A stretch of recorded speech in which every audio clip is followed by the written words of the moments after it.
कहते हैं कि सुख और दुख ये जिंदगी के हिस्से हैं। हमें चाहते हुए या ना चाहते हुए भी इन दोनों से गुजरना होता है। आज हम बात करेंगे बॉलीवुड और टीवी इंडस्ट्री की उस शख्सियत के बारे में जिसने अपनी जिंदगी में एक ऐसे दुख से सामना किया जो झकझोर देने वाला था। आज हम बात कर रहे हैं शेखर सुमन के बारे में। जी हाँ, शेखर सुमन जो हाल ही में हीरा मंडी वेब सीरीज से चर्चा में आए हैं। इसके अलावा इन्होंने हाल ही में पॉलिटिक्स में भी कदम रखा है।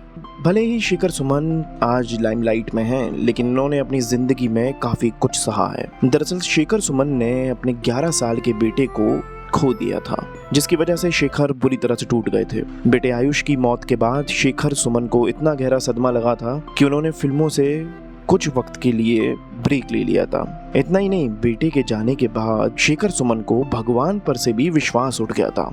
अब ऐसा हम नहीं, शेखर सुमन ने ही हाल ही में दिए गए एक इंटरव्यू में बताया है कैसे उनके 11 साल के बेटे की मौत की वजह से वो बुरी तरह टूट गए थे। यहाँ तक कि उन्होंने अपने घर में मंदिर भी बंद कर दिया था। शेखर सुमन ने एक इंटरव्यू में बताया कि जब उनके बड़े बेटे यानी आयुष की मौत हुई तब उन्होंने सभी मूर्तियां ले जाकर बाहर फेंक दी थी, घर का मंदिर बंद कर दिया था।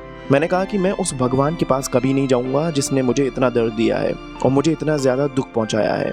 उन्होंने एक खूबसूरत और मासूम बच्चे की जान ली है। शेखर सुमन ने बताया कि आखिर कैसे उनके 11 साल के बेटे की मौत हुई। शेखर के अनुसार आयुष को दिल की बीमारी थी, जिसके लिए वो देश से लेके विदेश तक भागे, लेकिन उसकी हालत में कोई सुधार नहीं हो पा रहा था। शेखर सुमन ने अब अपने बच्चे के लिए हॉस्पिटल से लेकर मंदिर, यहाँ तक कि मस्जिद तक का दरवाजा खटखटाना चाहा। वो हर मंदिर और मस्जिद में गए, लेकिन इसके बावजूद भी उनके बेटे की मौत हो गई, जिससे एक्टर को तगड़ा सदमा लगा और उसी वक्त ही उनका विश्वास भगवान से उठ गया। शेखर सुमन ने बताया था कि एक हालत ऐसी भी आ गई थी जब उनकी पत्नी यानी कि आयुष की माँ भगवान से ये प्रार्थना करती थी कि इस बच्चे को भगवान उठा लें, जिससे कि उसे इतना दर्द ना सहना पड़े।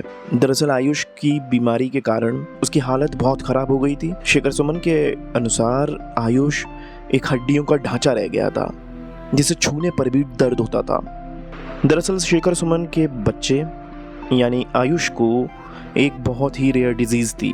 उसका नाम था एंडोमायोकार्डियल फाइब्रोसिस यानी कि EMF। दरअसल EMF एक ऐसी रेयर डिजीज है जिसके होने के चांसेस लगभग 1 करोड़ लोगों में से किसी एक को होते हैं, और यही बीमारी आयुष को थी। इसी सिलसिले में शेखर सुमन ने इस इंटरव्यू में आगे बताया कि एक दिन भारी बारिश हो रही थी और आयुष बीमार था।